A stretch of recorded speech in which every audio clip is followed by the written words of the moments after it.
علی بھی کوشچن ہے، الحمدللہ رجب المرجب 1441 ہجری کا آخری اشرا سٹارٹ ہو چکا ہے۔ اس حوالے سے ہمارے سب کانٹیننٹ یعنی انڈیا، پاکستان اور بنگلہ دیش کی سوسائٹی میں 27 رجب کو معراج النبی صلی اللہ صلی علیہ اللہ وآلہ علیہ وسلم کے وسلم۔ مبارک دن کے طور پر منایا جاتا ہے۔ چنانچہ اسی کانٹیکس میں سب سے زیادہ ڈسکس ہونے والا عقیدہ معراج النبی صلی اللہ علیہ صلی وآلہ اللہ وسلم علیہ کے وآلہ دوران وسلم۔ اللہ تعالیٰ اور اس کے محبوب صلی اللہ علیہ وآلہ وسلم کی ملاقات کے موقع پر اللہ عز و جل کے دیدار کا مسئلہ ہے۔ پلیز اس حوالے سے کتاب و سنت کی روشنی میں امت کی رہنمائی فرمائیے، شکریہ۔ جزاکم اللہ خیرا و احسن الجزا۔ میرے بھائیوں، اس میں کوئی شک نہیں ہے کہ معراج مصطفیٰ صلی اللہ علیہ وآلہ وسلم ہمارے محبوب سید الاولین والآخرین، شفیع المذنبین، رحمت للعالمین، سیدنا و مولانا امام اعظم محمد رسول اللہ صلی اللہ علیہ وآلہ وسلم کے ان 3 معجزات میں سے ایک بڑا معجزہ ہے جن کا ذکر قرآن کے اندر آیا ہے۔ ہمارے محبوب صلی اللہ علیہ وآلہ وسلم کے 3 معجزات ایسے ہیں جن کا ذکر قرآن میں آیا، باقی بخاری اور مسلم میں تو درجنوں معجزات کا ذکر ہے، لیکن وہ 3 معجزے جن کو قرآن نے بھی بیان کیا ہے وہ سب سے زیادہ اہمیت کے حامل ہیں کیونکہ اس کا ذکر قرآن میں ہے۔ ان میں سے نمبر 1 معجزہ، جسے آپ عربی میں آیتن کہتے ہیں، اردو میں آپ معجزہ، عقل کو عاجز کر دینے والی چیز، اللہ کی نشانی، وہ ہے القرآن، جس کا ذکر سورۃ العنکبوت میں آیا کہ یہ نبی علیہ السلام کا واحد معجزہ ہے جس کی بنیاد پہ دعوی نبوت ہے۔ اور بخاری اور مسلم میں بھی کئی احادیث اس کو سپورٹیو ہیں۔ ایک وہ مشہور حدیث ہے بخاری اور مسلم کی کہ اللہ تعالیٰ نے ہر نبی کو کوئی نہ کوئی معجزہ دیا تھا، اور مجھے اللہ نے وحی یعنی قرآن کا معجزہ دیا ہے۔ میں اللہ سے امید کرتا ہوں سب سے زیادہ متبعین قیامت والے دن میرے ہوں گے، کیونکہ میرا معجزہ سب سے زیادہ یونیک ہے، یعنی کتاب کا معجزہ۔ اور دوسرا معجزہ آپ صلی اللہ علیہ وآلہ وسلم کا جو قرآن میں ذکر ہوا وہ شق القمر کا واقعہ ہے، جو سورۃ القمر کے سٹارٹ میں ہی آتا ہے، اقتربت الساعہ، قریب آ گئی قیامت، وانشق القمر، اور شک ہو گیا چاند۔ اس کانٹیکسٹ میں بخاری اور مسلم میں کئی احادیث ہیں کہ نبی صلی اللہ علیہ وآلہ وسلم کے مبارک زمانے میں چاند 2 ٹکڑے ہوا تھا اور پھر دوبارہ سے جڑ گیا۔ تو یہ وہ دوسرا معجزہ ہے جس کا ذکر قرآن کے اندر آیا۔ اور تیسرا معجزہ ہے معراج النبی صلی اللہ علیہ وآلہ وسلم کا معجزہ۔ اس کی کوئی تاریخ ہمیں احادیث کی کتابوں میں نہیں ملتی، نہ کوئی مہینے کا پتہ ہے، یہ اندازہ ہی ہے، بہرحال ہمیں اس سے کوئی غرض نہیں ہے۔ اگر کوئی سمجھتا ہے کہ معراج کا مہینہ ہے اور 27ویں رات ہے اور اس اعتبار سے اس مہینے کے اندر اس واقعے کو یاد کیا جاتا ہے تو اس میں کوئی ایسا مسئلہ نہیں ہے، بشرطے کہ اس میں قرآن و سنت سے جو چیزیں ثابت ہیں وہ بیان کی جائیں، قصے کہانیاں بیان نہ کی جائیں جو اکثر قصے اور کہانیاں بیان کی جاتی ہیں۔ تو یہ 3 معجزات ہیں جن کا ذکر اللہ تعالیٰ نے قرآن میں فرمایا ہے۔ اس میں ٹاپ آف دا لسٹ قرآن، اس کے بعد شق القمر والا یعنی چاند کے 2 ٹکڑے ہونے والا معجزہ، اور تیسرا معجزہ آپ صلی اللہ علیہ وآلہ وسلم کی معراج۔ اور یہ بھی یاد رکھیں، یہ جو معراج ہم عموماً بولتے ہیں یہ بھی غلط العام ہے۔ اصل میں اس معجزے کا نام ہے الاسراء والمعراج، نبی صلی اللہ علیہ وآلہ وسلم کا رات کا زمینی سفر الاسراء، اور المعراج اور پھر آسمانی سفر۔ اور یہ دونوں سفر قرآن کے اندر موجود ہیں۔ جو زمینی سفر ہے الاسراء، وہ پارہ نمبر 15 ہمارا سٹارٹ اسی سے ہوتا ہے، سورہ بنی اسرائیل جو سورت نمبر 17 ہے اس کے آغاز میں ہی آتا ہے، اعوذ باللہ من الشیطان الرجیم، بسم اللہ الرحمن الرحیم، سبحان الذی اسری بعبدہ لیلا من المسجد الحرام الی المسجد الاقصی، پاک ہے وہ ذات جو اپنے بندے کو لے گئی راتوں رات مسجد حرام سے مسجد اقصی، ایک دور کی مسجد تک، جس کے ارد گرد برکتیں رکھی ہیں تاکہ ہم اپنے اس بندے خاص کو اپنی قدرت کی نشانیاں دکھائیں۔ الاسراء رات کا سفر، بیت اللہ سے لے کر مسجد ایلیا، یروشلم، بیت المقدس، یہ تینوں نام ایک ہی مسجد کے لیے، اور بعد میں وہاں پہ مسجد بھی بن گئی، حضرت عمر کے دور میں اس کا نام پھر مسجد اقصی رکھا گیا۔ قرآن جب نازل ہوا تھا وہاں اقصی لغت کے معنوں میں آیا تھا ایک دور کی مسجد، مسجد اقصی بعد میں بنائی گئی ہے، پہلے وہ بیت المقدس یا ایلیا یا یروشلم کہلاتا تھا۔ تو یہ ہے الاسرا. اور پھر وہاں سے آپ صلی اللہ علیہ وآلہ وسلم کو ایک براق پہ سوار کر کے آسمانوں کا سفر کروایا گیا 7ویں آسمان تک.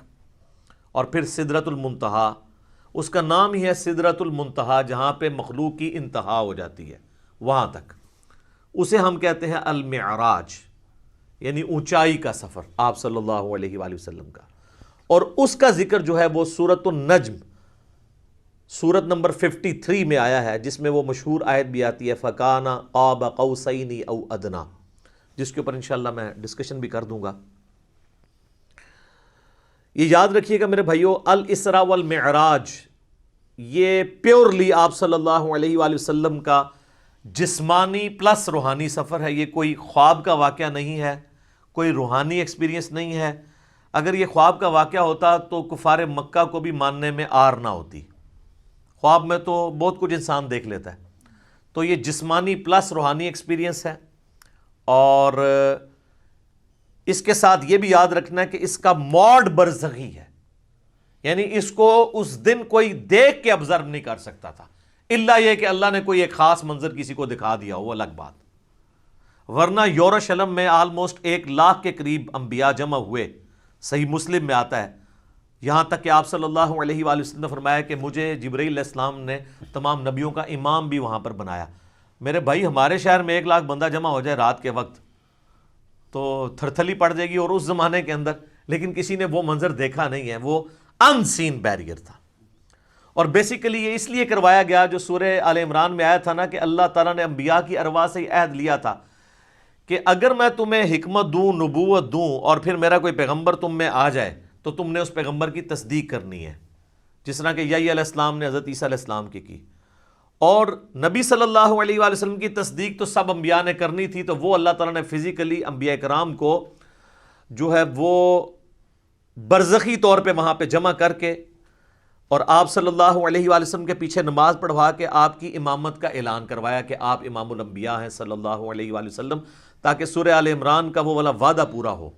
وہ بڑا سٹرکٹ وعدہ ہے، اس میں یہاں تک الفاظ ہیں کہ مجھ سے یہ عہد کرو کہ جب میرے پیغمبر آئیں گے تم ان پر ایمان بھی لاؤ گے، ان کی مدد بھی کرو گے، اور میرے ساتھ یہ بھاری ذمہ اٹھاؤ، میں بھی تمہارے ساتھ گواہوں میں شامل ہوتا ہوں. اور اب بھی اگر کسی نے اس عہد کو توڑا تو وہ فاسقوں میں شمار ہوگا. یہ اتنے سخت الفاظ انبیاء کرام علیہ السلام کے بارے میں اللہ تعالیٰ نے ارشاد فرمائے. تو یہ برزخی اس کا موڈ تھا.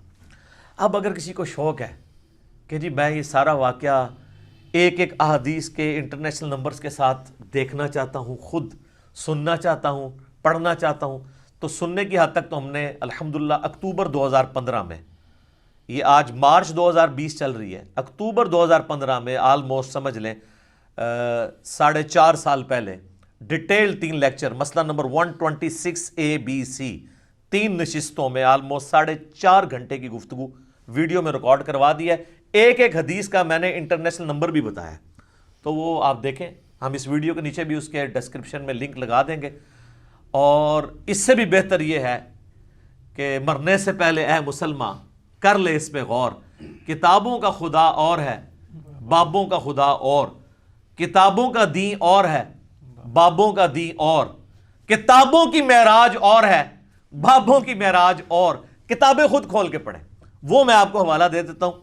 صحیح بخاری میں انٹرنیشنل نمبر ہے 3887، ڈیٹیلڈ حدیث ہے پوری واقعہ معراج کی، جس میں الاسراء زمینی سفر بھی ہے، آسمانی سفر، ہر آسمان پہ کس کس پیغمبر سے ملاقات ہوئی، 5 نمازیں دی گئیں، یہ ساری کی ساری 50 سے 5 ہوئی، حضرت موسیٰ علیہ السلام کے ساتھ ملاقاتیں ہوئی، یہ پوری صحیح بخاری میں انٹرنیشنل نمبر ہے 3887. اور سر صحیح مسلم 37 احادیث کنزیکٹیو ہیں. شروع میں پہلی جلد کے اندر انٹرنیشنل نمبر کے مطابق 411 سے لے کر 447، 411 سے 447 صرف واقعہ معراج کے اوپر ہے، الاسراء والمعراج. اچھا وہاں پہ بھی آپ کو ہیڈنگ مل جائے گی، الاسراء والمعراج، رات کا سفر اور آسمانوں کا سفر.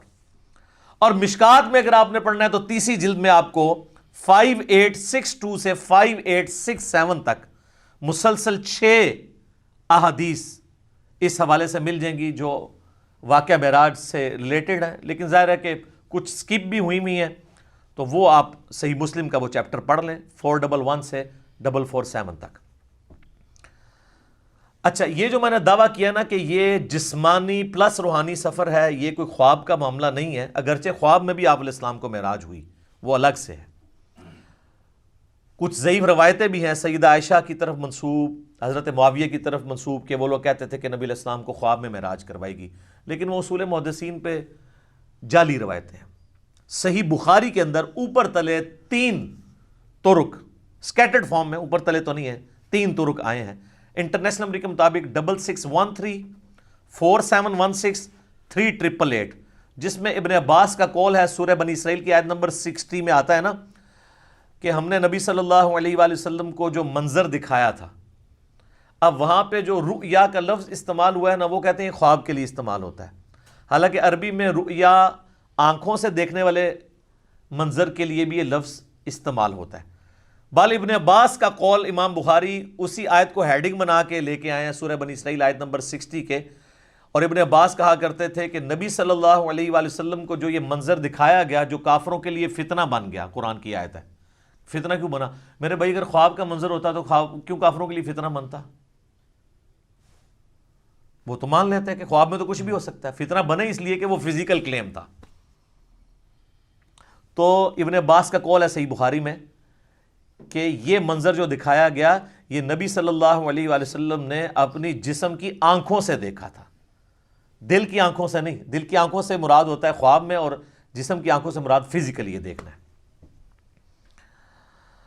میرے بھائیو، الاسراء والمعراج میں آپ صلی اللہ علیہ وآلہ وسلم کو کئی ایک مناظر دکھائے گئے، جو سورہ بنی اسرائیل کی آیت نمبر 7 جو آیت نمبر سٹارٹ میں 1 ہے، سورت نمبر 17، لِنُرِيَهُ مِنْ آیاتنا، تاکہ ہم اپنے بندے کو اپنی نشانیوں میں سے نشانیاں دکھائیں۔ وہ نشانیاں کون سی تھیں؟ ان پہ میں بولوں تو میرے بھائی تقریباً 3-4 گھنٹے اور لگ جائیں گے۔ میں آپ کو موٹی موٹی باتیں بتا دیتا ہوں جو بخاری اور مسلم میں آئی ہیں کہ آپ علیہ السلام کو کیا کچھ دکھایا گیا۔ نمبر 1، سٹارٹ ہوا شق الصدر سے، آپ علیہ السلام کا سینہ چاک کیا گیا، بخاری مسلم میں آتا ہے، اور جنت سے سونے کا تشت لا کے آب زمزم کا پانی ڈال کے جبرائیل علیہ السلام نے نبی علیہ السلام کا دل جو ہے وہ دھویا۔ نمبر 2، آپ صلی اللہ علیہ وآلہ وسلم کو، چونکہ آپ مکے میں تھے، ابھی مدینہ آپ نے جانا تھا، راستے میں ایک شہر میں اتارا گیا اور جبرائیل نے کہا کہ یہ طیبہ ہے، مدینہ، جو آپ کا مسکن عنقریب بننے والا ہے ہجرت کے بعد۔ حضور کو اس وقت تک نہیں پتا تھا کہ یہاں سے تو میری دعوت جو ہے وہ ایسی لانچ ہوگی کہ رومن اور پرشین امپائر بھی کچھ نہیں جائیں گی۔ نمبر 3، پھر آپ کو کوہ طور پہ لے جایا گیا، انبیاء کے مقامات پہ۔ سب سے پہلے نبی علیہ السلام کا اپنا مسکن، اس کے بعد پھر طور سینا کے اوپر، اور کہا گیا کہ یہ وہ ہے جہاں پہ اللہ تعالیٰ نے حضرت موسیٰ علیہ السلام سے کلام کیا تھا۔ نمبر 4، بیت اللحم لے جایا گیا۔ بیت المقدس میں ایک جگہ ہے جہاں پہ حضرت عیسیٰ علیہ السلام کی ولادت ہوئی تھی، تو وہ جگہ بھی دکھائی گئی۔ لہٰذا اس سے امام ابن تیمیہ کے اس عقیدے کا رد ہوا کہ انبیاء کی جو بیٹھنے کی جگہ ہیں ان کا وزٹ کرنا یہ نعوذ باللہ کوئی بدعت ہے۔ نبی علیہ السلام کو تو خود کروائی جا رہی ہے یہ ساری چیزیں، الحمدللہ۔ اور صحیح بخاری میں اوپر تلے 10 احادیث ہیں کہ عبداللہ بن عمر اپنے سفر حج کے دوران ان جگہوں پر نماز پڑھا کرتے تھے جہاں پہ نبی علیہ السلام کے ساتھ جب انہوں نے سفر کیا تھا تو جہاں جہاں اتر کے نماز پڑھی تھی۔ تو اس میں امام بخاری نے باب باندھا ہے کہ نبی علیہ السلام کی جگہوں کو تلاش کر کے وہاں پہ نماز پڑھنا، حتیٰ کہ مسند احمد میں آتا ہے کہ وہ اس جگہ پہ پیشاب بھی کرتے تھے جہاں نبی علیہ السلام نے اپنے سفر حج میں پیشاب کیا تھا۔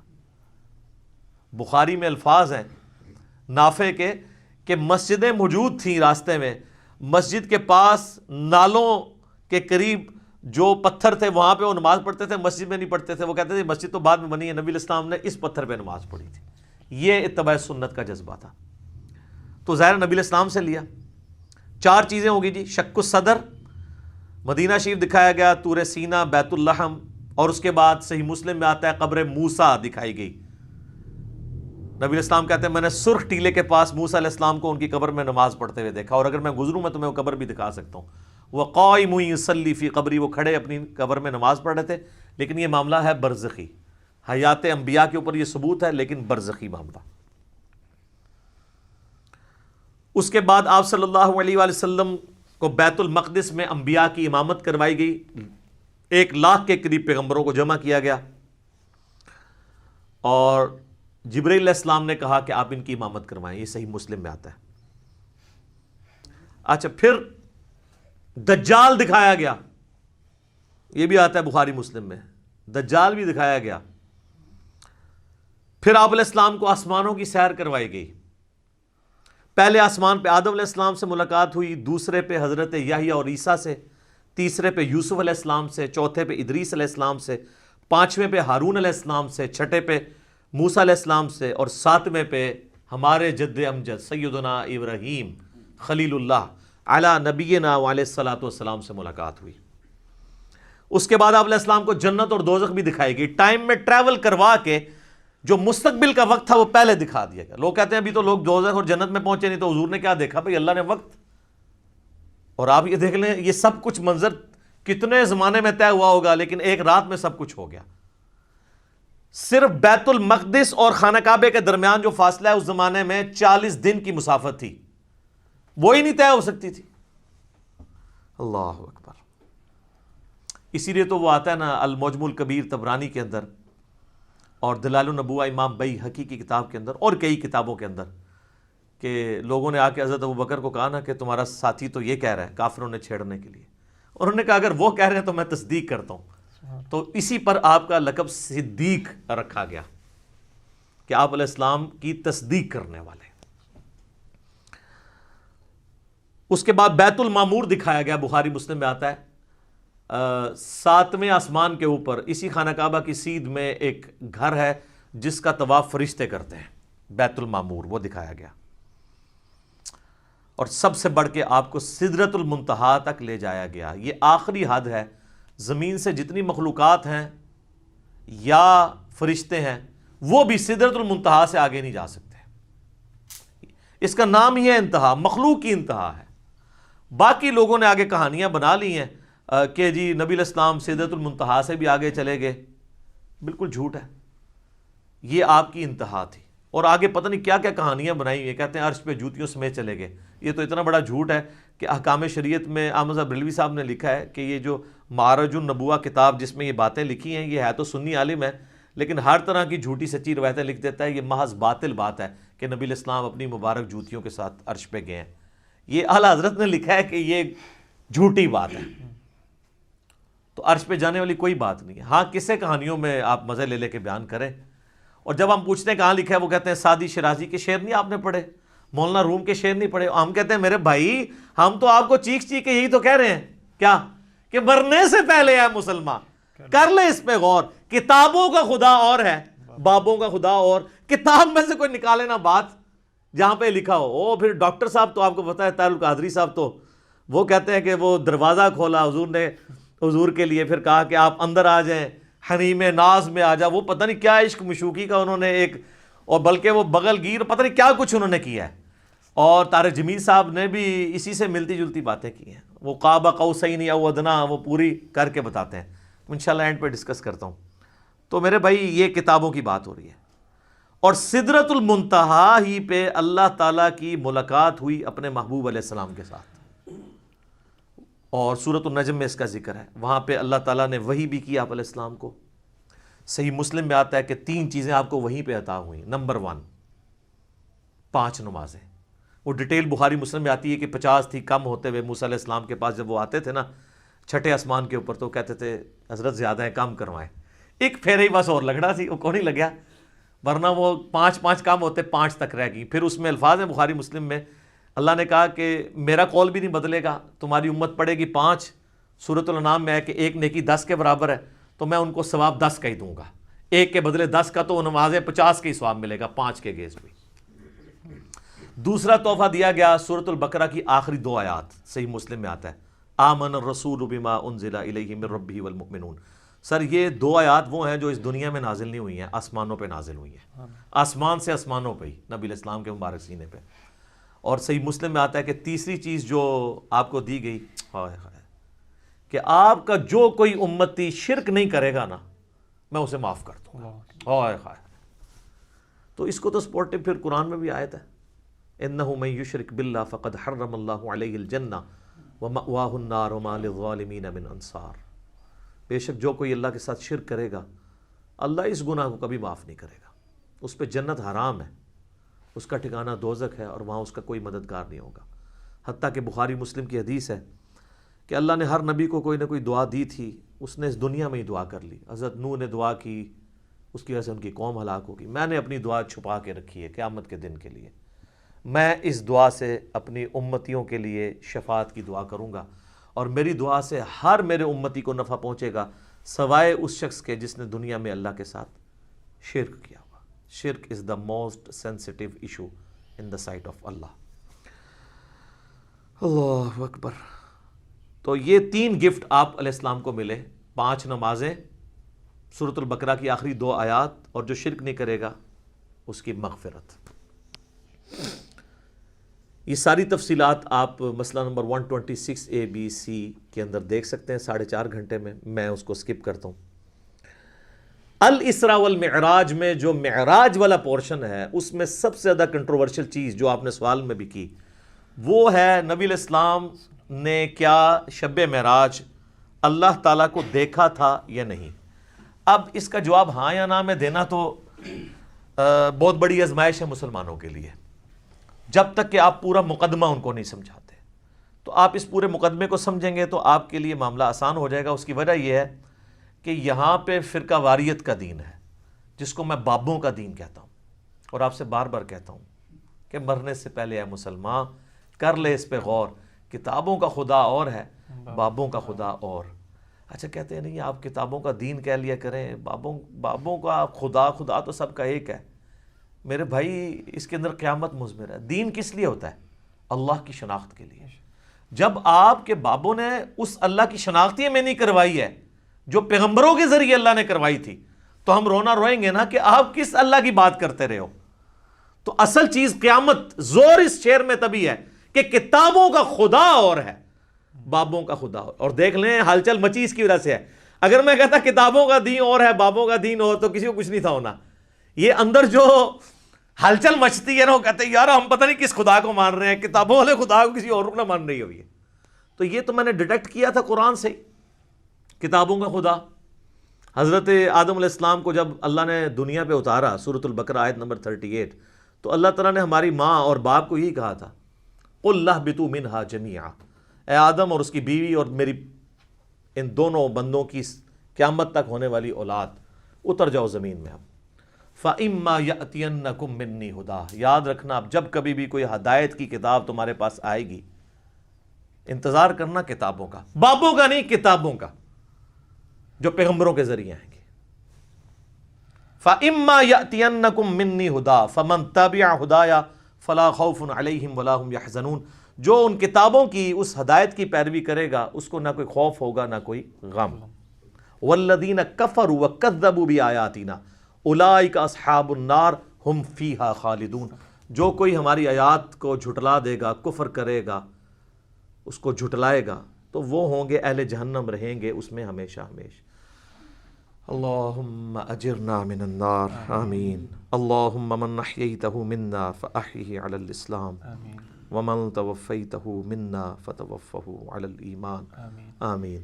تو اس لیے ہم کہتے ہیں کتابوں کا دین، بابوں کا نہیں. تو اس مقدمے کو سمجھنے کے لیے آپ پہلے بنیادی بات سمجھ لیں، ایک بنیادی عقیدہ، جو عقیدہ پوری امت کا ہے سوائے ان لوگوں کے جو اپنے نفس کے غلام بنے ہوئے ہیں. وہ کون ہے وہ میں آپ کو بتا دوں گا. پوری امت کا یہ عقیدہ ہے کہ مرنے سے پہلے اس روئے ارض پہ اللہ تعالیٰ کا دیدار کسی انسان کو، کسی جن کو، کسی فرشتے کو یا کسی بھی مخلوق کو ہونا محال ہے، امپاسبل ہے. یہ مقدور نہیں ہے، محال ہے.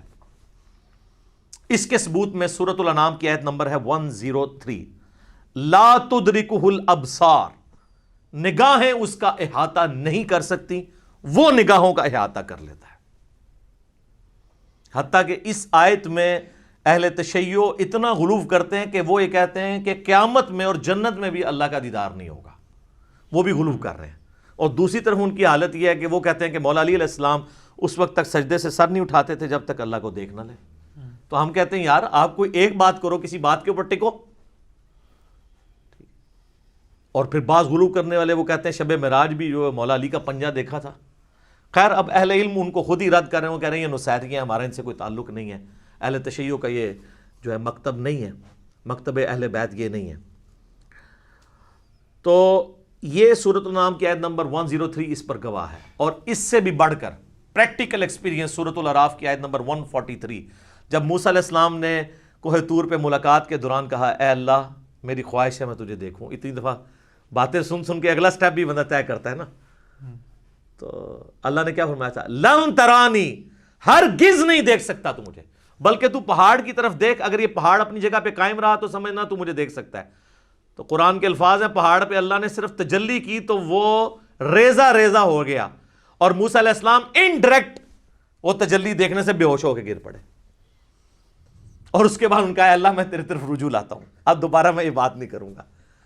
تو اگر موسیٰ علیہ السلام کو زیارت نہیں ہو سکتی اللہ تعالیٰ کی اس دنیا میں, تو موسیٰ علیہ السلام سے بڑھ کے تو کوئی بھی نہیں ہو سکتا. تو اب اگر موسیٰ علیہ السلام کے سوا کوئی شخص یہ دعویٰ کرے کہ اس نے اللہ کو دیکھا ہے, تو پھر ہم اسے غلام احمد قادیانی کا بھائی کہیں گے نا, جس طرح اس نے جھوٹا دعوے نبوت کیا. یہ کم از کم اسے کہنا چاہیے کہ تو جھوٹ بولتا ہے, یا تو پھر یہ کلیم کرتا ہے کہ تو مسلمان ہو کے موسیٰ علیہ السلام سے بڑا مرتبہ رکھتا ہے. حالانکہ موسیٰ علیہ السلام تو اولو العزم پیغمبروں میں سے ہے, جو سورہ شورا کے اندر آیا ہے. 5 اولو العزم پیغمبر ہیں. نمبر 1 ہمارے محبوب علیہ السلام, اس کے بعد حضرت ابراہیم علیہ السلام, پھر نوح علیہ السلام, موسیٰ علیہ السلام اور عیسیٰ علیہ السلام. تو اولو العزم پیغمبروں سے بھی آگے بڑھ گئے. تو پھر ہم یہی کہیں گے نا. سورۃ الحجر کی آیت نمبر 99 آخری آیت میں بھی آیا ہے, وَاعْبُدْ رَبَّكَ حَتَّى يَأْتِيَكَ الْيَقِينُ, اپنے رب کی عبادت کرتے جاؤ یہاں تک کہ تمہیں یقین نصیب ہو جائے, تمہیں موت آ جائے. تمام نے اس یقین کا ترجمہ موت کیا ہے. مرنے سے پہلے یقین نہیں آ سکتا, کیونکہ یقین اس وقت آتا ہے جب آپ فزیکلی دیکھ لیں. تو یہی تو آپ کو انعام ہے, ان الذین یخشون ربہم بالغیب لہم مغفرۃ واجر کبیر. جو بغیر دیکھے اپنے رب سے ڈرتے ہیں ان کے لیے ہے مغفرت اور بہت بڑا اجر. اور صحیح مسلم میں انٹرنیشنل نمبر کے مطابق 7356 نمبر حدیث ہے دجال کے کانٹیکسٹ میں. نبی علیہ السلام فرماتے ہیں کہ یہ دجال آئے گا تو اس کے ماتھے پہ کافر لکھا ہوگا, لیکن وہ کاف فا را یا کاف الف فا را لکھا ہوگا ایبریویشنز میں. تو لوگ جو اہل ایمان ہیں نبی علیہ السلام کہتے ہیں وہ پڑھ لیں گے کہ یہ کافر لکھا ہے, تو ان کو پتہ چلے گا دجال ہے. دوسرے لوگ نہیں پڑھ پائیں گے, چاہے مومنین میں بھی منافقین ہوئے. اور وہ ہو سکتا ہے کاف سے کشف پڑھ لیں, الف سے الہام پڑھ لیں, فا سے فیض پڑھ لیں, اور را سے روحانیت پڑھ لیں. کہ جی یہ تو بہت بڑے بزرگ ہیں. اچھا, اس حدیث میں 7356 میں آتا ہے کہ نبی علیہ السلام نے فرمایا کہ وہ خدائی کا دعویٰ کرے گا دجال, یاد رکھو تم میں سے کوئی شخص اپنے رب عز و جل کو نہیں دیکھ سکتا یہاں تک کہ اسے موت آ جائے. یہ الفاظ ہیں. کیا مطلب؟ کہ مرنے سے پہلے کوئی اللہ کو نہیں دیکھ سکتا, مرنے کے بعد دیکھیں گے انشاءاللہ. انشاءاللہ. تو مرنے سے پہلے آپ نہیں دیکھ سکتے. تو آپ بھی مرنے سے پہلے ہے مسلمان, کر لے اس پہ غور. کتابوں کا خدا اور ہے, بابوں کا خدا اور. اب آپ سوچ رہے ہوں گے بابوں نے کیا کام ڈالا ہوا ہے, تو اے ہوں آگے جے کام کی پایا جی انہوں نے, اے دے تسی کتابوں نے خدا دی تعریف سن لی. بابوں نے کیا کام ڈالا ہے جناب؟ تذکرۃ الاولیاء شیخ فرید الدین عطار المتوفی 627 ہجری کی کتاب ہے, جو بریلوی اور دیوبندی دونوں چھاپ رہے ہیں اور کہہ رہے ہیں سارے اولیاء کے حالات زندگی اس میں لکھے ہوئے ہیں. ایسی کو کتاب نہیں, اس میں بایزید بستامی کی معراج لکھی ہوئی ہے, المتوفی 261 ہجری. ان کا امام ابو یزید بستامی اور میرا امام ابو الحسین مسلم بن حجاج القشیری المتوفی 261 ہجری. وہ بھی 261 میں فوت ہوئے ہیں, یہ بھی 261 میں فوت ہوئے ہیں. تو وہ کہتے ہیں انہوں نے معراج میں وہ عرش تک پہنچ گئے اور اللہ کو دیکھا, مشاہدہ کیا. اور باقاعدہ چیپٹر ہے بایزید بستامی کی معراج تذکرۃ الاولیاء میں. بخاری مسلم کو چھوڑ کے ان کے پیچھے پڑے ہوئے ہیں. اور یہ آپ کو حوالے اس کے تذکرۃ الاولیاء کے فضائل اعمال میں ملیں گے, فضائل سنت میں بھی, تبلیغی جماعت کی کتاب میں بھی, دعوت اسلامی کی جماعت کی کتاب میں بھی.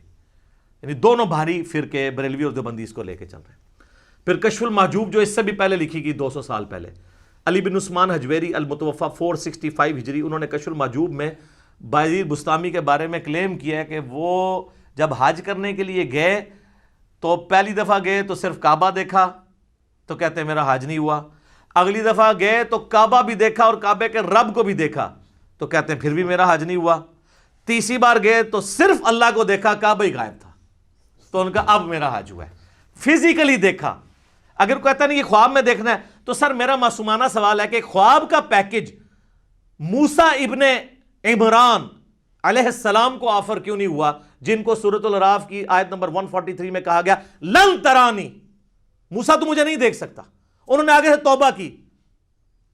تو اگر بازید والا عقیدہ ان کا ہوتا تو کہتے ہیں اللہ توبہ خواب ہی کرا دے، بازید نو تے بائی کرانی ہے نا، کہانیاں جھوٹ کوڑ ہن مزہ ہے۔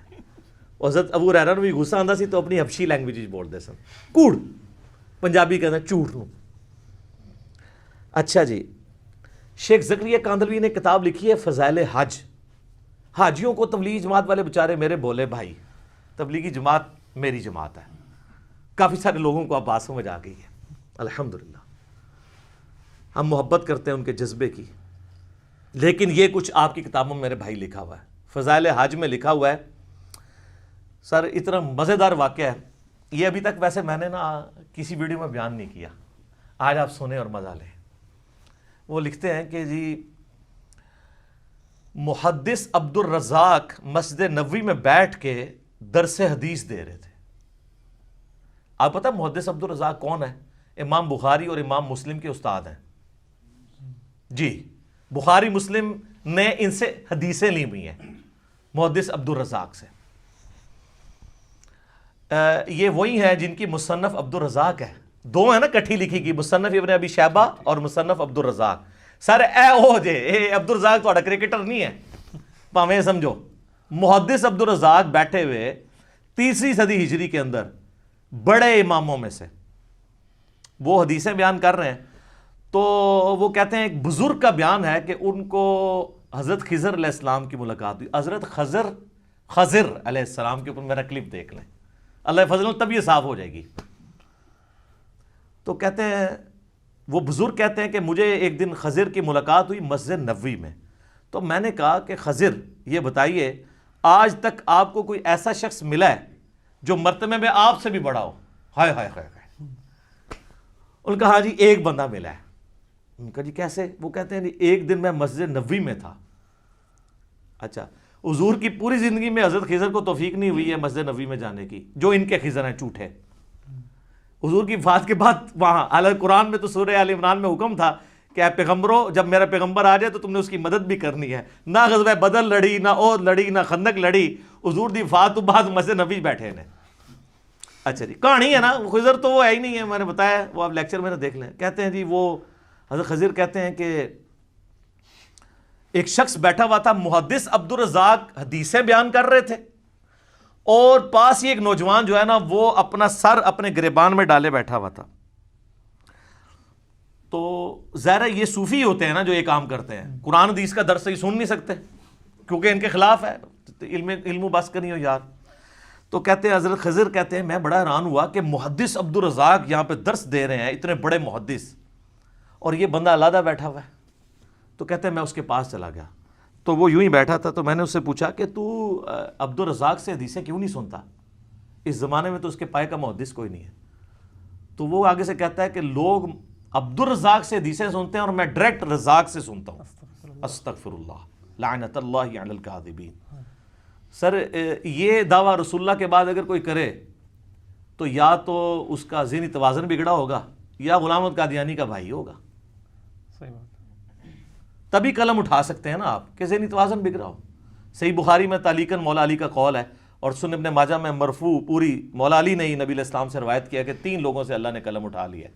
نمبر 1 سویا ہوا شخص، نمبر 2 بالغ نابالغ، اور نمبر 3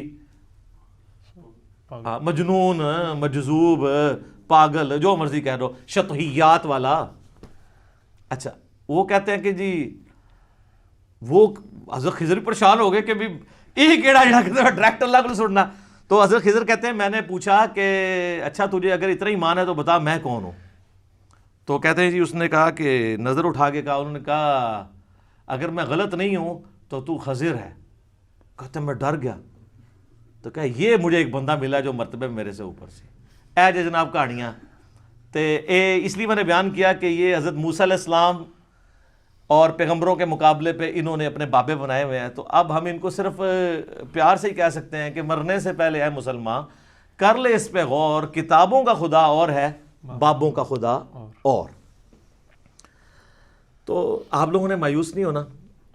ان لوگوں کے بارے میں تو مجھے یقین ہے کہ یہ لوگ تو اللہ کے دیدار سے محروم ہوں گے جنہوں نے بد عقیدگیاں پھیلائی ہیں، لیکن آپ لوگ مایوس نہ ہوں. ہر مؤمن کو قیامت کے دن اللہ تعالیٰ کا دیدار ہوگا اور جنت میں بھی دیدار ہوگا انشاءاللہ تعالیٰ. اس پہ درجنوں احادیث بخاری مسلم کی اور قرآن کی آیات بھی گواہ ہیں. اور آپ دیکھیں دنیا میں بھی اللہ نے ایک تھوڑا سا ماڈل رکھا ہوا ہے. نماز مؤمن کی معراج ہے. کیوں کہا جاتا ہے؟ نماز معراج النبی میں تحفہ ملا ہے. وہاں سدرۃ المنتہا پہ اللہ اور نبی نے ڈائریکٹ باتیں کی تھیں حجاب کے اندر، وہ میں بعد میں حدیث بتاؤں گا. آپ یہاں دنیا پہ بیٹھ کے اللہ سے باتیں کر سکتے ہیں نماز کی حالت میں. باقی یہ جو کہانی مشہور ہے نا کہ یہ معراج النبی کی گفتگو ہے اللہ کی اور نبی علیہ السلام کی التحیات للہ والصلوات والطیبات، یہ بالکل کہانی ہے، یہ کسی حدیث میں نہیں آئی ہے. بخاری مسلم میں تو واضح آیا ہے. صحابہ اکرام کہتے ہیں رسول اللہ صلی اللہ علیہ وآلہ وسلم نماز کا تشہد ہمیں قرآن کی طرح سکھاتے تھے. ابن مسعود کہتے ہیں کہ میرے ہاتھ کو نبی علیہ السلام نے اپنے دونوں مبارک ہاتھوں میں لے کے مجھے یہ سکھایا تھا التحیات للہ والصلوات والطیبات. تو یہ نبی علیہ السلام نے سکھایا ہوا ہے، اس کا معراج کے ساتھ کوئی تعلق نہیں ہے. یہ کہانی ہے جو آپ بچپن سے سارے سنتے ہیں. جی نبی علیہ السلام نے کہا التحیات للہ والصلوات والطیبات، اللہ نے کہا السلام علیکہ ایھا النبی ورحمۃ اللہ وبرکاتہ.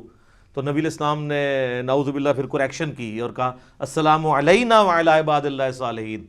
اور پھر فرشتوں نے کہا اشہد ان لا الہ الا اللہ واشہد ان محمدا عبدہ ورسولہ. ایک کہانی ہے سر، کڈی وڈی کہانی ہے اور بچپن تو سن رہے ہو. آج تک کسی مولوی کو پوچھا ہے اے وہ کہانی جڑا بریلوی بھی بیان کرتا ہے، دیوبندی بھی بیان کرتا ہے، اہل حدیث بھی بیان کرتا ہے، کسی نے نہیں پوچھا لکھی کہاں ہوں یہ کہانی ہے. سورۃ القیامہ کی آیت نمبر 22 اور 23 میں آیا ہے، اللہ تعالیٰ نے فرمایا وجوہ یومئذ ناظرہ، اس دن ایسے چہرے ہوں گے جو تر و تازہ ہوں گے، الی ربہا ناظرہ، اپنے رب کی طرف دیکھ رہے ہوں گے. جو تر و تازہ چہرے ہوں گے وہ اپنے رب کی طرف دیکھ رہے ہوں گے. اچھا بعض لوگ کہتے ہیں نہیں جی وہ یہاں دیکھنے سے مراد ہے کہ وہ رحمت کا انتظار کر رہے ہوں گے. وہ جنہوں نے نہیں ماننا تو یہ جو سورۃ الفجر کی آیت ہے وَجَاءَ رَبُّكَ وَالْمَلَكُ صَفًّا صَفًّا، قیامت والے دن اللہ اور فرشتے قطار در قطار اس دنیا پہ اتریں گے، کیونکہ میدان محشر اس دنیا میں عدالت لگنی ہے. تو جیسا اللہ کی شان کے لائق ہے وہ زمین پہ اترے گا. اور پھر اس کا کلائمیکس ہے سورۃ المطففین آیت نمبر 15 کَلَّا إِنَّهُمْ عَنْ رَبِّهِمْ يَوْمَئِذٍ لَمَحْجُوبُونَ. اللہ تعالیٰ کافروں کے بارے میں فرماتا ہے کہ ضرور بالضرور اللہ کے جو منکر ہیں وہ اپنے رب کے دیدار سے اوٹ میں کر دیے جائیں گے قیامت والے دن. اچھا اللہ کے دیدار سے اوٹ میں کر دیے جائیں گے کافر، تو اس کے اندر کیا امپلائڈ ہے کہ اہل ایمان حجاب اٹھا دیا جائے گا، کیونکہ اللہ کے آگے تو کوئی حجاب نہیں آ رہا نا، اللہ کے سامنے تو کوئی چیز چھپی نہیں ہوئی ہے. یہ بندے اور اللہ کے درمیان حجاب ہے، کافر کے درمیان آ جائے گا مومن کا اٹھ جائے گا. یہ واضح ثبوت ہے. لہذا شیعہ کا موقف جو ہے باطل ہے. بلکہ میں شیعہ کو دعوت دوں گا کہ اللہ کے بندو ہماری نمازوں عبادات ان ساری چیزوں کا کیا حاصل ہونا ہے کہ اگر ہم جنت میں پہنچ جائیں اور تب بھی اپنے رب کو نہ دیکھ سکیں. قرآن کی درجنوں آیات میں جو اللہ تعالیٰ بار بار کہتا ہے کہ بغیر دیکھے اپنے رب سے ڈرتے ہیں، تو یہ پردہ آخر اٹھنا ہے نا کبھی، اس دن اٹھنا ہے کہ جس دن اللہ تعالیٰ نے یہ امتحان میں آپ کو پاس کر دینا ہے کہ ہاں جی تم بغیر دیکھے ڈرتے تھے نا، اب اس کا انعام ہے، مجھے دیکھ لو. یہ تو امپلائڈ ہے اس کے اندر، ورنہ تو دین کی لذت ہی ختم ہے اگر قیامت میں جنت میں اللہ کا دیدار نہیں ہے. بخاری مسلم میں درجنوں احادیث ہیں. اسی کانٹیکسٹ میں جو سورۃ القیامہ کی آیت نمبر 22 ہے وجوہ یومئذ ناظرہ الی ربہا ناظرہ، اس آیت کے کانٹیکسٹ میں بخاری مسلم دونوں میں حدیث ہے. صحابہ کرام نے پوچھا یا رسول اللہ کیا ہم اپنے رب کو دیکھیں گے قیامت والے دن؟ آپ نے فرمایا تم ضرور اپنے رب کو دیکھو گے. 14ویں رات کا چاند جب چھایا ہوتا ہے اور کوئی بادل نہ ہو تو تمہیں اس چاند کو دیکھنے میں کوئی تکلیف محسوس نہیں ہوتی. سورج کو دیکھنے میں تکلیف ہوتی ہے، چاند کو دیکھنے میں نہیں ہوتی۔ بالکل اس طریقے سے تم اپنے رب کو بھی دیکھو گے اور تمہاری آنکھوں پہ کوئی سٹرین نہیں آئے گا، جیسا کہ اس کی شان کے لائق ہے۔ تم اپنے رب کو دیکھو گے انشاءاللہ تعالی۔ اور سر صحیح مسلم میں ایک بڑی رکت انگیز حدیث ہے، نبی علیہ السلام فرماتے ہیں جنتی جب جنت میں پہنچ جائیں گے نا تو اللہ تعالیٰ جنتیوں سے کہے گا کہ ہاں جی کوئی اور نعمت چاہیے؟ تو جنتی کہیں گے یا اللہ اس سے بڑی کیا نعمت ہے کہ تو نے ہمیں ہمیشہ کے دوزخ کے عذاب سے بچا لیا، ہمارے چہرے تر و تازہ کر دیے، ہمارا منہ مانگا انعام ہمیں دیا، ہمیشہ کی زندگی ہمیں دے دی، اس سے بڑی بھی ابھی کوئی نعمت باقی ہے؟ تو پھر اللہ تعالیٰ ان کو سرپرائز دیتے ہوئے اپنا اور بندوں کے درمیان حجاب اٹھائے گا اور لوگ اپنے رب کی زیارت کریں گے، اور جب وہ رب کو دیکھ لیں گے نا تو ان کو دنیا کی اور جنت کی ہر نعمت بھول جائے گی، وہ کہیں گے اصل نعمت تو یہ ہے، یہ اللہ نے سرپرائز میں رکھی ہوئی ہے جنت کے اندر۔ یہ صحیح مسلم میں حدیث ہے۔ پھر نبی علیہ السلام نے کہا کہ چاہو تو قرآن پڑھ کے دیکھ لو، سورہ یونس کی آیت نمبر 26 آپ نے تلاوت کی، للذین احسنوا الحسنى وزیادہ، جو لوگ نیکوکار ہیں اللہ تعالیٰ ان کے لیے بہتر اجر رکھے گا اور کچھ بڑھ کے بھی دے گا۔ وہ کہتے ہیں کہ بڑھ کے جو دے گا وہ یہ ہے سب سے بڑھ کے اللہ کا دیدار انشاءاللہ تعالی۔ اور پھر صحیح مسلم کی وہی حدیث جو دجال والی میں نے بیان کی 7356 کہ تم میں سے کوئی اپنے رب عز و جل کو نہیں دیکھ سکتا یہاں تک کہ وہ مر نہ جائے، تو مرنے کے بعد انشاءاللہ تعالی اللہ کا دیدار ہوگا۔ اور مرنے سے پہلے ہے مسلمان کر لے اس پہ غور، کتابوں کا خدا اور ہے بابوں کا خدا اور یقین کر جب تو یہ غور کرے گا نا تو تیرے اندر سے آواز نکلے گی کیا کہ نہ میں وابی، نہ میں بابی، نہ میں سو کارڈ وابی تے نہ میں بابیاں دا دفاع کرنے والا بابی، میں ہوں مسلم علمی کتابی انشاءاللہ تعالی۔ البتہ میرے بھائیوں اس کائنات میں ایک ہستی ایسی ہے جسے اللہ تعالیٰ نے اس دنیا میں خواب کی حالت میں اپنا دیدار عطا کیا، اور اس اعتبار سے باقی ساری مخلوقات پہ فوقیت دی، اور وہ ہمارے محبوب سید الاولین والآخرین شفیع المذنبین رحمت للعالمین سیدنا و مولانا امام اعظم محمد رسول اللہ صلی اللہ علیہ وآلہ وسلم کی مبارک ذات ہے۔ اور یہ تو نبی الاسلام کے بارے میں خواب میں زیارت والا معاملہ، یہ تو میں حدیث آپ کو بعد میں بیان کرتا ہوں۔ آپ کے بابوں نے یہ دعویٰ امام حنیفہ کے لیے بھی کیا، وہ کہتے ہیں 100 دفعہ خواب میں زیارت ہوئی ہے۔ امام بن حنبل کے بارے میں تو فضائل اعمال کے اندر لکھا ہے کہ خواب میں اللہ کو دیکھا اور پوچھا کہ اللہ جی میں آپ کا قرب چاہتا ہوں تو کس چیز سے حاصل کروں؟ تو اللہ نے فرمایا قرآن سے۔ تو اگے امام بن حنبل نے کہا کہ اللہ سمجھ کے کہ بغیر سمجھ کے؟ تو اللہ نے کہا کہ چاہے سمجھ کے چاہے بغیر سمجھ کے۔ کڈی کہانی خواب ایہی چیز لینی تھی۔ تو سر اس پہ میری 100 نمبر مجلس دیکھ لیں، کتابوں کا خدا اور ہے بابوں کا خدا اور۔ میں آج اس کی انجینئرنگ نہیں کرتا، بل یہ فضائل اعمال کے اندر یہ لکھا ہوا ہے، فضائل ذکر والے چیپٹر کے اندر، کہ امام احمد بن حنبل نے بھی اللہ کو دیکھا ہے خواب میں۔ بالکل کہانی ہے، اگر یہ کوئی چیز ہوتی تو یہ پیکج موسیٰ علیہ السلام کو آفر ہوتا، جو سورۃ الاعراف کی آیت نمبر 143 میں کیٹاگوریکل ڈینائی آ گیا، لن ترانی، تو نہیں دیکھ سکتا، ٹھیک ہے، فزیکلی تو کوئی دیکھ سکتا، خواب میں بھی صرف نبی علیہ السلام کی خصوصیت ہے۔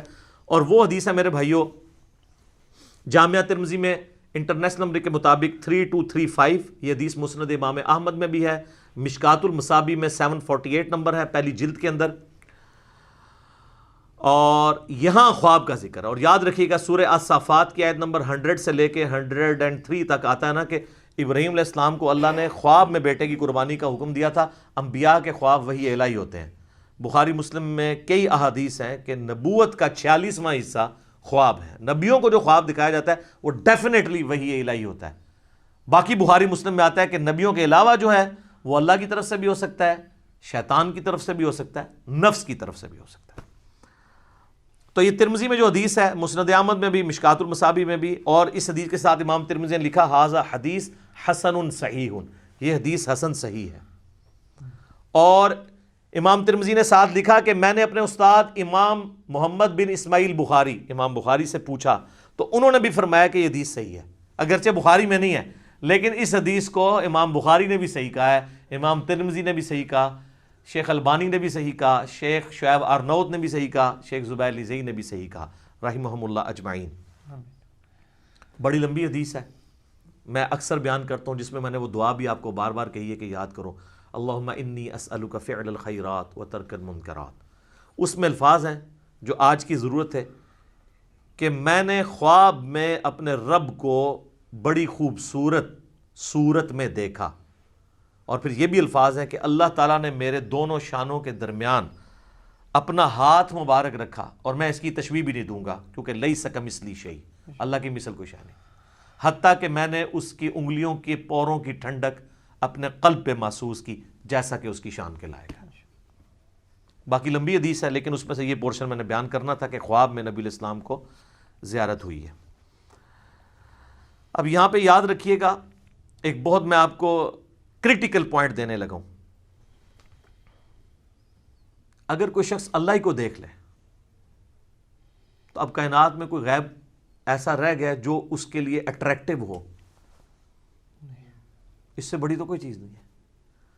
تو پھر قیامت والے دن نبی علیہ السلام کے لیے اللہ نے کیا انعام رکھا ہوا ہے؟ آپ کو تو دنیا میں مل گیا سب کچھ۔ ہمیں تو کہا گیا نا سورۃ الملک کی آیت نمبر 12 میں، ان الذین یخشون ربہم بالغیب لہم مغفرۃ و اجر کبیر، جو بن دیکھے اپنے رب سے ڈرتے ہیں ان کے لیے مغفرت اور بہت بڑا اجر ہے۔ اور آپ نے سن لیا کہ جنت میں اللہ کا دیدار، قیامت میں اللہ کا دیدار۔ تو نبی علیہ السلام نے اگر دنیا میں ہی اللہ کو دیکھ لیا تو نبی علیہ السلام کے لیے پھر کون سا انعام رہے گا؟ تو اس کے اندر امپلائڈ ہے کہ نبی علیہ السلام کے لیے انعام یہ ہے کہ دنیا میں دیکھا ہے خواب کی حالت میں، فزیکل ہی نہیں دیکھا، دل کی آنکھوں سے دیکھا ہے۔ فزیکل دیکھنا ابھی باقی ہے ان کا بھی، وہ حضور کے لیے ابھی بھی غیب کی چیز ہے، تو آپ علیہ السلام کے لیے بھی انعام باقی ہے۔ تو جو لوگ اس دنیا میں حضور کا فزیکل دیکھنا مانگتے ہیں یا شب معراج فزیکل دیکھنا مانگتے ہیں، تو ان کے لیے علمی چیلنج ہے کہ پھر بتاؤ کہ نبی علیہ السلام کے لیے قیامت اور جنت میں اور کون سا انعام ہوگا اس سے بڑھ کے، اگر آپ اپنا سب سے بڑا انعام پہلے ہی اویل کر چکے ہیں۔ اور یہ پوائنٹ جس شخصیت نے ہائی لائٹ کیا ہے، میں اس کا کریڈٹ اسی کو دیتا ہوں، مولانا اسحاق صاحب رحمہ اللہ تعالی، المتوفی 213 عیسوی مطابق 28 اگست 2013۔ انہوں نے یہ چیز ہائی لائٹ کی تھی، اور یہ میں نے نہ آج تک کسی کتاب میں پڑھی نہ کسی اسکالر سے سنی۔ اسکالر نے بیچارے نے کیا بیان کرنا ہے، یہ مولانا اسحاق کو کریڈٹ جاتا ہے کہ انہوں نے یہ ایسا علمی، آپ کہتے ہیں وہ جس طرح وہ تاش میں کہتے ہیں نا یکا پھینکنا، کہ بتاؤ کہ اگر حضور نے بھی اللہ تعالیٰ کو فزیکلی دیکھ لیا جو تمہارا کلیم ہے، تو حضور علیہ السلام کے لیے تو اب کوئی چیز نہیں رہے گی باقی۔ تو خواب میں ہی دیکھا، فزیکلی نہیں دیکھا، شب معراج بھی دیکھا تو پردے میں دیکھا، فزیکلی نہیں دیکھا۔ وہ انشاءاللہ اب میں اس کے اوپر ڈسکشن کرتا ہوں آخر میں۔ شب معراج میں صحابہ اکرام علیہم رضوان کی 3 آراء پائی جاتی ہیں دیدار خداوندی عز و جل کے حوالے سے۔ پہلی رائے یہ ہے جو صحیح بخاری اور صحیح مسلم میں سیدنا عبداللہ ابن مسعود رضی اللہ تعالیٰ عنہ سے جب پوچھا گیا کہ یہ جو سورۃ النجم کی آیت نمبر 9 ہے، فَكَانَ قَابَ قَوْسَيْنِ أَوْ أَدْنَىٰ، وہ دونوں اتنے قریب ہوئے کہ 2 کمانوں کے درمیانی فاصلہ بلکہ اس سے بھی کم۔ اور پھر اگلی آیت سورۃ النجم کی آیت نمبر 11، مَا كَذَبَ الْفُؤَادُ وَمَا رَأَىٰ، دل نے جو کچھ دیکھا اس کو جھٹلایا نہیں ہے۔ اور پھر سورۃ النجم کی ہی 18 نمبر آیت، لَقَدْ رَأَىٰ مِنْ آیَاتِ رَبِّهِ الْكُبْرَىٰ۔ ان 3 آیات کے بارے میں عبداللہ ابن مسعود سے جب پوچھا گیا تو بخاری مسلم کے الفاظ ہیں، انہوں نے کہا کہ یہاں تینوں جگہ پر مراد سیدنا جبرائیل علیہ السلام ہے، جن کو نبی علیہ السلام نے اپنی اصلی حالت میں دیکھا۔ ان کے 600 پر تھے اور سبز رنگ کا لباس انہوں نے پہنا ہوا تھا اور وہ افق پہ چھائے ہوئے تھے۔ اچھا، دوسری رائے ہے جو صحیح بخاری میں انس ابن مالک کی ہے، انٹرنیشنل نمبر کے مطابق 7517، وہ فَكَانَ قَابَ قَوْسَيْنِ أَوْ أَدْنَىٰ سے مراد اللہ اور اس کے نبی علیہ السلام کا قرب کہتے ہیں۔ لیکن اس حدیث میں ایک راوی ہیں شریک بن عبداللہ القاضی، ثقہ راوی ہیں، لیکن امام مسلم صحیح مسلم میں انٹرنیشنل نمبر کے مطابق 414 نمبر حدیث میں لکھتے ہیں کہ شریک بن عبداللہ جو ہے نا، یہ معراج کی حدیثیں بیان کرتے ہوئے الفاظ کو کم زیادہ کرتا ہے۔ ابن حجر اسقلانی بھی کہتے ہیں کہ یہ شریک بن عبداللہ القاضی جو ہے، یہ جو روایت بیان کرتا ہے نا، یہ اس معراج کا ذکر ہے جو خواب میں ہوئی تھی۔ خواب میں بھی علیحدہ سے معراج ہوئی ہے، ایک فزیکل معراج ہے جس کو ہم ڈسکس کر رہے ہیں۔ اور بعض کہتے ہیں کہ یہ اس کو وہم لگا ہے جو بخاری میں الفاظ ہیں انس بن مالک کے. یہ تمام طرح کی چیزیں یعنی ملتی ہیں. بہرحال یہ انس بن مالک کا اگر موقف ہے، لیکن اس میں بھی دیکھنے کا ذکر نہیں ہے، صرف قرب کا ذکر ہے سدرۃ المنتہا کے موقع پر. تو کوئی حرج نہیں اگر کوئی قرب کی بات کرتا ہے، دیکھنے کا پھر بھی یہاں پہ ذکر کوئی نہیں ہے. اچھا، انس بن مالک رضی اللہ تعالیٰ عنہ کے اس عقیدے کو سپورٹیو ابن عباس کی رائے ہے صحیح مسلم میں 437 نمبر حدیث میں. انہی 3 آیات سورۃ النجم آیت نمبر 9، 11 اور 18 کے بارے میں جب ان سے پوچھا گیا تو انہوں نے کہا کہ رآہ بفؤادہ مرتین، نبی علیہ السلام نے دل کی آنکھوں سے اپنے رب کو 2 دفعہ دیکھا، یعنی ان آنکھوں سے نہیں دیکھا. اور ابن عباس وہی ہیں جن کے بارے میں صحیح بخاری میں ہم پہلے سن چکے. وہ کہتے ہیں کہ واقعہ معراج جو ہے یہ آنکھوں کا ایکسپیرینس ہے، لہذا وہ آنکھوں کا ایکسپیرینس ماننے کے باوجود دل سے دیدار کی بات کر رہے ہیں. تو دل سے دیدار خواب کی حالت میں ہے، یہ اس کی بات کر رہے ہیں. واقعہ معراج والی میں بھی اگر کریں گے تو دل سے دیکھنے سے مراد کیا ہے، پھر وہ اس کو سپورٹیو اگلی حدیثیں آئیں گی سیدنا ابو ذر غفاری والی. لیکن یہاں پہ میں ایک حدیث بتاؤں، جامعہ ترمذی میں بھی مشکات میں بھی ہے کہ ابن عباس نے کہا لقد را محمد ربہ، بے شک محمد نے اپنے رب کو دیکھا. تو اکرمہ نے کہا کہ حضرت سورۃ الانعام کی آیت نمبر 103 ہے لا تدرکہ الابصار، اللہ کو تو آنکھیں دیکھ نہیں سکتی، تو آپ ہمیں کہہ رہے ہیں کہ نبی علیہ السلام نے اللہ کو دیکھا.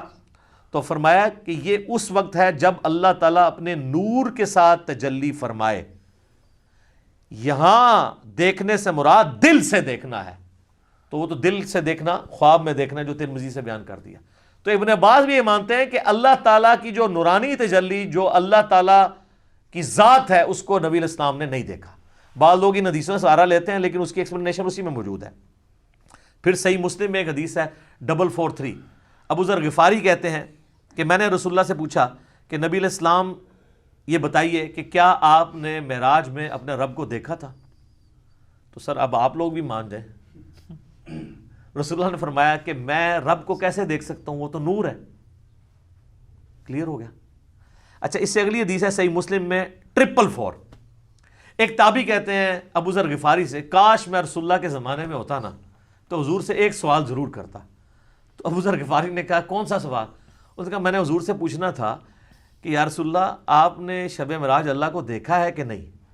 اس سے کم از کم یہ تو کلیئر ہوا کہ صحابہ کے زمانے میں بھی یہ بحثیں چلتی تھی، لہٰذا یہ آج کل جو ان باتوں میں کتاب و سنت بیان کرتے ہیں تو اس کو یہ صوفی ٹائپ لوگ کہتے ہیں، یہ لوگ جو ہیں یہ وہابی ہیں، یہ گستاخ ہیں، یہ حضور کی کمزوریاں تلاش کرتے ہیں. ان کے لیے بہت بڑی پھکی ہے کہ یہ سارے پھر اس زمانے میں موجود تھے.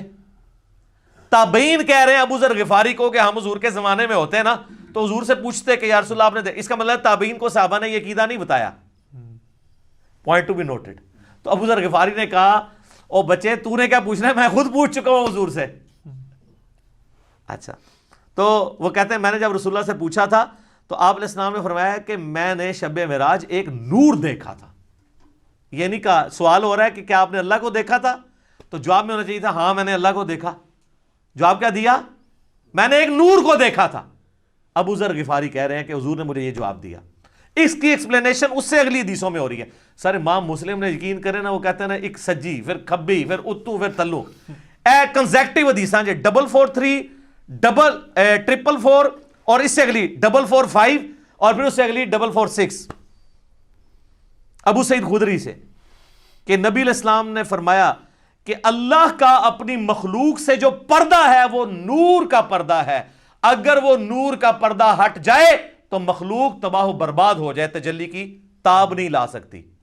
تو وہ جو آیا مسلم میں کہ میں نے نور دیکھا تھا تو وہ کیا تھا؟ اللہ اور محمد رسول اللہ کے درمیان وہ پردہ تھا، کیونکہ اگلی حدیثوں میں آتا ہے کہ نور وہ پردہ ہے. ورنہ تو کہتے ہیں میں نے اللہ کا نور دیکھا، کہا میں نے ایک نور دیکھا تھا. اور 443 میں کیا ہے کہ میں اسے کیسے دیکھ سکتا ہوں، وہ تو نور ہے. اس کا اپنا نور نہیں دیکھا، پردے والا نور دیکھا، وہ ہٹ جائے تو مخلوق تباہ و برباد ہو جائے. بالکل کلیئر کٹ ہے. اچھا، یہ تو ہوگی وہ والی دوسری والی رائے اور اس کی ایکسپلینیشن. اب اینڈ پہ میں آپ کو اپنی اماں کی رائے بتاتا ہوں جو آپ کو ہضم نہیں ہونی کبھی بھی. سر اماں نے جو کیا ہے نا اس امت کے ساتھ احسان اور صوفیوں کے ساتھ ان کے سارے عقیدوں کو پیسیفک اوشن میں پھینک دیا. بخاری اور مسلم دونوں میں حدیث ہے. اما عائشہ تو انس ابن مالک، ابن عباس، ابن مسعود، ابو ذر غفاری، ابو سعید خدری جو یہ حدیثیں بیان کر رہے ہیں ان سب کو پیچھے چھوڑ جاتی ہیں. یہ آیات میں تو صحابہ کی آراء ہے نا، اور اما خود کہہ رہی ہیں کہ ان آیتوں کے بارے میں وہ پہلی امتی ہوں جنہوں نے رسول اللہ سے ڈائریکٹ ان آیات کی تفسیر پوچھی ہوئی ہے. تو اب پیچھے کوئی چیز رہ جاتی ہے؟ نہیں. تو سر مرنے سے پہلے اے مسلمان کر لے اس پہ غور. کتابوں کا خدا اور ہے، بابوں کا خدا اور. تو سر یہ صحیح بخاری شریف انٹرنیشنل نمبر 4855، اور سر یہ صحیح مسلم شریف انٹرنیشنل نمبر 439 میں اما عائشہ کی ڈیٹیل حدیث ہے. اما عائشہ کے 5 عقیدے، میرا ایک کلپ پہلے کا چڑھا ہوا ہے، اس میں اما عائشہ نے جو عقائد بیان کی ہیں وہ متقاضی ہے کہ میں ورڈ بائی ورڈ وہ حدیث بیان کروں، اور اس کے بعد قلم ٹوٹ جاتا ہے. اس پہ میں اس کو کنکلوڈ کرتا ہوں. صحیح مسلم میں 439 نمبر حدیث. سر یہ مسلم شریف ہے جو پڑھی ہوئی نہیں ہے، پڑھی ہوئی بھی ہے. اس میں 439 نمبر حدیث انٹرنیشنل نمبر کے مطابق ورڈ بائی ورڈ سنیں، اور میں تو پھر اپنے سٹائل میں بیان کروں گا، ٹھیک ہے، تاکہ آپ کو مزہ بھی آئے، آپ اس زمانے میں پہنچ جائیں. مسروق تابعی کہتے ہیں کہ میں تکیہ لگائے ہوئے سیدہ عائشہ کے پاس حجرے میں پردے میں بیٹھا ہوا تھا. اما عائشہ کی عادت تھی کہ وہ اندر ہوتی تھی تو باہر ایک مجلس لگی ہوئی ہوتی تھی، لوگ آگے سوال آپ سے کرتے تھے، ظاہر امت کی استاد ہیں. تو ایک دن، اچھا اما عائشہ کا بڑا پیار تھا اس مسروق تابعی کے ساتھ، اور یہ بھی اتنا لاڈلا تھا اس نے اپنی بیٹی کا نام بھی عائشہ رکھا ہوا تھا. یہ بڑا مشہور تابعی ہے، بخاری مسلم میں درجنوں احادیث ہیں ایسے. تو کہتے ہیں کہ ایک دن میں تکیہ لگائے بیٹھا تھا تو اماں نے اندر سے آواز دی اور کہا اے ابو عائشہ. یہ پیار سے بلایا، کنیت. یہ یعنی عرب میں جب کسی کو پیار سے بلانا ہوتا تھا اس کا نام نہیں لیا جاتا تھا، کنیت کے ساتھ بلایا. اے ابو عائشہ، جو بھی 3 باتوں میں سے کسی ایک کا بھی قائل ہوا اس نے اللہ پہ بہت بڑا جھوٹ باندھا. اب سر نبی کی بیوی، امت کی ماں، ایک اپنے سٹوڈنٹ کو دین سکھا رہی ہیں، پوچھنے پہ نہیں خود سے بتا رہی ہے کہ میرے پاس بنیادی عقائد ہیں، تم لے لو. اب وہ مسروق تابعی کہتے ہیں میں تکیہ لگا کے بیٹھا ہوا تھا تو میں سیدھا ہو گیا کہ کون سی 3 باتیں ہیں جو اللہ کے اوپر کوئی باندھ دے تو وہ جھوٹا ہے، کہیں میرے اندر نہ پائی جاتی. آپ پہ تو فرق نہیں پڑتا، آپ کے آگے سے قرآن گزر جائے، بخاری گزر جائے، مسلم گزر جائے، کیوں؟ وہ آپ بابوں کے دین کے اوپر ہیں، ٹھیک ہے. تو اس لیے ہم آپ سے ریکویسٹ کرتے ہیں کہ مرنے سے پہلے اے مسلمان کر لے اس پہ غور. کتابوں کا خدا اور ہے، بابوں کا خدا اور جب تو غور کرے گا تیرے اندر سے آواز اٹھے گی، کیا کہ نہ میں وابی، نہ میں بابی، میں ہوں مسلم علمی کتابی. تو میں نے کہا کہ وہ 3 باتیں کون سی ہیں؟ انہوں نے کہا پہلی بات، جو کوئی یہ عقیدہ رکھتا ہے کہ محمد صلی اللہ علیہ وآلہ وسلم نے اپنے رب کو دیکھا تو اس نے اللہ پر بہت بڑا جھوٹ باندھا. لو جی سارے صوفی وڈے کے جے صوفی تے کہندے نسی ویکھیا ہے، بتایا نہیں بازید بستامی نے دعویٰ کیا ہے. ہوئے ہوئے ہوئے. مسروق کہتے ہیں میں تکیہ لگائے بیٹھا تھا، جیسے ہی میں نے یہ بات سنی میں اٹھ کے بیٹھ گیا. میں نے کہا اے اماں جان ذرا مجھے بھی کچھ عرض کرنے دیں اور اپنی بات میں جلدی نہ کریں، یعنی میں بھی کوئی اپنے دلائل سامنے رکھنا وا، تسی پہلے ہی چھکا مارے ہے، کیونکہ وہ ان کا خود بھی یہی ہو سکتا ہے عقیدہ ہو. کیا اللہ نے قرآن میں نہیں فرمایا وَلَقَدْ رَآهُ بِالْأُفُقِ الْمُبِينِ؟ وہی آیات سورۃ النجم کی آیت نمبر 9، 11 اور 18 تینوں مسروق نے پڑھی. وَلَقَدْ رَآهُ نَزْلَةً أُخْرَى، یہ تو واضح قرآن میں آیا ہے کہ دیکھا اس نے اس کو. اب قرآن میں یہ تو نہیں ہے کس نے کس کو. تو سیدہ عائشہ نے کہا اس امت میں سب سے پہلے میں نے ان آیتوں کو رسول اللہ سے پوچھا تھا. تو اب رسول اللہ سے پوچھنے کے بعد بھی اگر کسی نے نہیں یقین کرنا اور بابوں کے دین پہ چلنا اور کتابوں کے دین پہ نہیں چلنا، صحیح مسلم 439 نمبر حدیث پہ نہیں چلنا، اور صحیح بخاری انٹرنیشنل نمبر کے مطابق 4855 حدیث میں، مسلم میں چونکہ ڈیٹیل ہے میں وہ بیان کر رہا ہوں. اچھا جی سن لیں، آپ جو رسول اللہ کو مانتا ہے اس کے لیے میں بیان کر رہا ہوں، جو بابوں کو مانتا ہے اس کے لیے تو میں کچھ نہیں کر سکتا. تو آپ علیہ السلام نے فرمایا کہ ان آیات میں مراد جبرائیل علیہ السلام ہے، یعنی میں نے جبرائیل علیہ السلام کو دیکھا، میں نے ان کو ان کی اصلی صورت پر دیکھا اور 2 بار ایسا ہوا۔ ان آیات میں اسی کا ذکر ہے کہ ان کو وہ اس وقت وہ اتر رہے تھے آسمان سے، اور ان کے تن و توش کی بڑائی نے آسمان سے زمین تک روک رکھا تھا، افق پہ پھیلے ہوئے تھے، وہی جو عبداللہ ابن مسعود نے کہا۔ اب یہ سیدہ عائشہ نے جو یہ حدیث بیان کی ہے نا کہ نبی علیہ السلام سے خود ہی پوچھ لیا تو ان کا جبرائیل ہے، تو اما عائشہ اب مزید علمی دلائل سامنے رکھ رہی ہیں اسی عقیدے پہ۔ سورۃ الانعام کی آیت نمبر 103 پڑھی، لا تدرکہ الابصار وہو یدرک الابصار، جو ہم پہلے ڈسکس کر چکے۔ نگاہیں اس کا احاطہ نہیں کر سکتی، وہ نگاہوں کا احاطہ کر لیتا ہے۔ اور کہا مسروق تو نے یہ آیت نہیں قرآن کی پڑھی ہوئی؟ اور کیا تو نے یہ نہیں سنا کہ اللہ فرماتا ہے وَمَا كَانَ لِبَشَرٍ أَن يُكَلِّمَهُ اللَّهُ إِلَّا وَحْيًا أَوْ مِن وَرَاءِ حِجَابٍ أَوْ يُرْسِلَ رَسُولًا۔ سورہ شورى کی آیات کہ کسی انسان کی تو یہ اہلیت ہی نہیں ہے کہ اللہ تعالیٰ اس سے کلام کرے سوائے اس کے کہ اس پہ وحی کر دے، یعنی چپکے سے اس کے دل میں بات ڈال دے، یا حجاب میں گفتگو کرے جس طرح کہ سدرۃ المنتہا پہ ہوئی، یا اس کی طرف کوئی رسول بھیجے یعنی جبرائیل علیہ السلام کو پیغمبر۔ تو حضرت عائشہ نے اپنی دلیل میں رسول اللہ کی بات بھی کی اور قرآن کی آیات بھی کوٹ کی، اور اماں تو سیدھی آیتیں ہی کوٹ کرتی تھی، ٹھیک ہے، حدیث بھی کوٹ کی ہے نا، کہہ دو اماں منکرین حدیث میں سے تھی، نہیں، پہلے انہوں نے حدیث کوٹ کی ہے، بعد میں قرآن کی آیات کوٹ کی ہے۔ مسروق دوسری بات یہ ہے کہ جو کوئی خیال کرے کہ رسول اللہ صلی اللہ علیہ وآلہ وسلم نے اللہ کی کتاب میں سے کچھ حصہ چھپا لیا تھا تو اس نے بڑا جھوٹ باندھا۔ اب ایسی سلسلہ خاص گلاں خاص نو، میرا پچھلے دن کلپ ریکارڈ ہو گیا حضرت ویسے کرنی والا اور علم لدنی والا، حضرت خضر علیہ السلام والا، وہ دیکھ لو، میں ساری کہانیاں نہ دکھو لین، تخت بلقیس والا بھی دیکھ لیں، سب کچھ ٹھپے گئے نا۔ تو اما عائشہ کہتی ہیں جس نے کہا نا رسول اللہ نے کچھ چھپا لیا تھا، یہ بھی کہتے ہیں خاص باتیں خاص لوگوں کو بتائی تھی، اس نے بھی اللہ پر جھوٹ باندھا۔ کیا تم نے قرآن میں اللہ کا فرمان نہیں سنا، یا ایھا الرسول بلغ ما انزل الیک من ربک وان لم تفعل فما بلغت رسالتہ، اے رسول اللہ جو آپ کی طرف نازل ہوا ہے اللہ کی طرف سے وہ اپنی امتیوں تک پہنچا دیں، اور اگر آپ نے نہ پہنچایا اس کو تو آپ نے رسالت کا حق نہیں ادا کیا۔ تو رسول اللہ نے سارا دین سب کو ٹرانسفر کیا۔ علم لدنی پہ میرا حضرت خضر علیہ السلام والا کلپ دیکھ لیں، میں نے پوری ان کی کہانیاں کھول کھول کے بیان کی ہیں بخاری مسلم سے، وہاں بھی آیت کوٹ کی تھی۔ اچھا، اور پھر کہا مسروق تیسرا عقیدہ یہ ہے کہ جو کوئی کہے کہ رسول اللہ یہ جان لیتے تھے کہ کل کیا ہونے والا ہے، یعنی آئندہ کا حال، علم غیب، تو اس نے بھی اللہ پر جھوٹ باندھا، کیونکہ اللہ تعالیٰ قرآن میں فرماتا ہے قُلْ لَا يَعْلَمُ مَنْ فِي السَّمَاوَاتِ وَالْأَرْضِ الْغَيْبِ إِلَّا اللَّهُ، اے نبی فرما دو آسمانوں اور زمین میں غیب کو کوئی نہیں جانتا سوائے اس کے۔ ہاں اس کے بتانے سے اگر کوئی غیبی خبر دے وہ الگ معاملہ ہے، لیکن مطلقاً علم الغیب اس کے ساتھ خاص ہے، عالم الغیب وہ ہے۔ اماں نے جناب تینوں عقیدے کلیئر کرتے، اور یہ بھی کہا کہ رسول اللہ صلی اللہ علیہ وآلہ وسلم سے میں نے خود تصدیق کی ہے، اور پھر قرآن کی آیات بھی کوٹ کی۔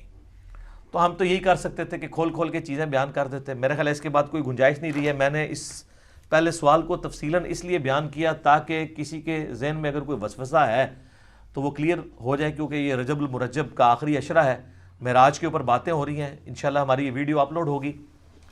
اور اب میں کیا کروں میرے بھائی، اتنے میں فی البدی حوالے اس میں دے دیتا ہوں کہ اس کے اوپر پھر ہمیں ریفرنسز لگاتے ہوئے ڈزنز آف ورکنگ آور چاہیے ہوتے ہیں۔ تو بال میں نے اوورال آپ کو ایک پورا جہاں پہ کریٹیکل نمبرز تھے وہ بتا دیے، اور حوالے ہم اس میں نہ بھی لگائیں، آپ خود ان حوالوں تک پہنچ جائیں گے۔ اللہ تعالیٰ سے دعا ہے کہ ہمیں معراج مصطفیٰ صلی اللہ علیہ وآلہ وسلم کے بارے میں صحیح عقیدہ رکھنے کی توفیق عطا فرمائے، اور کتاب و سنت والا عقیدہ رکھنے کی توفیق عطا فرمائے، آمین ثم آمین۔ ٹھیک ہوگا؟